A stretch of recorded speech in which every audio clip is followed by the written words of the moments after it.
गोटे बाइक और एक कार मध्य मुहांमुही धक्का हेबा फल जनकर मृत्यु और अन्य 2 जन गुरुतर होइछंती।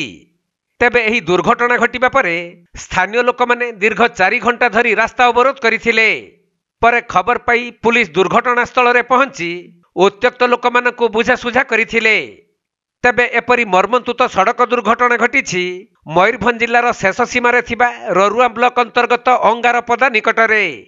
एही दुर्घटना घटिबा परे समस्तंकु प्रथमे ररुआ डाक्तरखाना तापरे केन्दुझर डाक्तरखाना को स्थानांतरित करा जाइछि।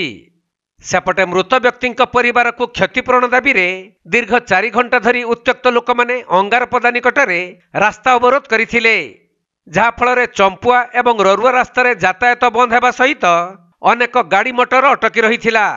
परे खबर पाई घटनास्थल रे ररुआ तहसीलदार एवं ररुआ थाना अधिकारी पहुंची उत्त्यक्त लोक मानकु बुझासुझा करिसंती।